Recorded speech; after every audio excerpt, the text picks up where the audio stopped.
मैं संजय जी दोनों प्रवक्ताओं को मैंने सुना, इनके विचार सुने मैंने। मैं दोनों पहलुओं को आपकी इस अहम चर्चा में उजागर करना चाहूंगा।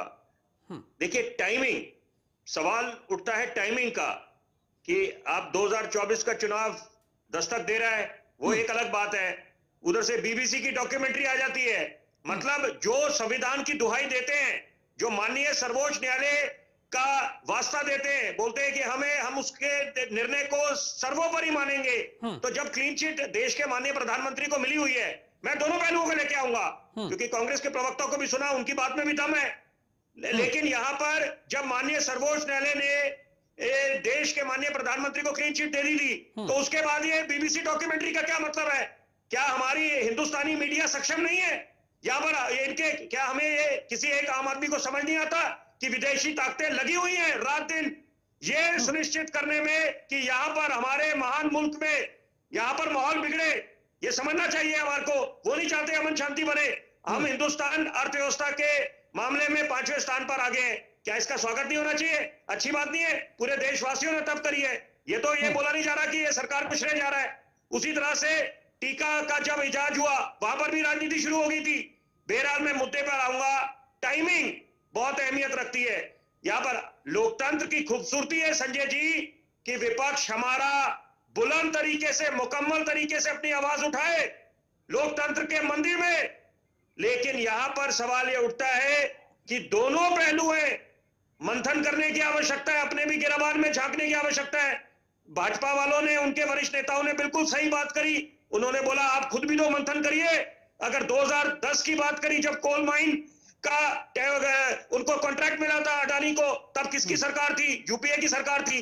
तो यहां पर सबको मंथन करने की आवश्यकता है इस समय कि अडानी ये आज के तो बने नहीं है। लेकिन सबसे बड़ी बात है कि यहां पर अगर विपक्ष ये बात बोलता है कि आप इस पे चर्चा क्यों नहीं करते, उनकी बात बिल्कुल जायज है कि चर्चा करें। जैसे माननीय प्रधानमंत्री मन की बात करते हैं रविवार को देशवासियों के साथ, उसी तरह से लोकतंत्र के मंदिर में भी बात करते हैं। दूध का दूध, पानी का पानी हो जाएगा। बात बिल्कुल जायज है। लेकिन यहां पर यह भी आपको इस बात का संज्ञान लेना पड़ेगा, इस बात को चर्चा में लेके आना पड़ेगा कि यहां पर कोई ना कोई तो कारण रहा होगा।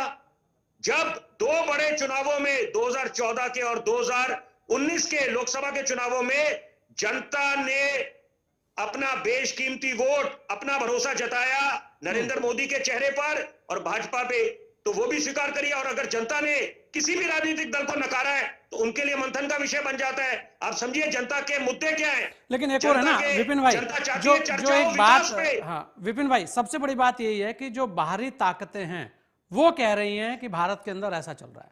तो इसका मतलब यह है कि भारत की समस्त जो दल हैं, समस्त जो मीडिया हैं या समस्त एजेंसी हैं, जो भी हैं, वो सब फिर नकारा है अगर उनकी बातों को माने जाए। तो ये तो यही तय होता है ना फिर तो।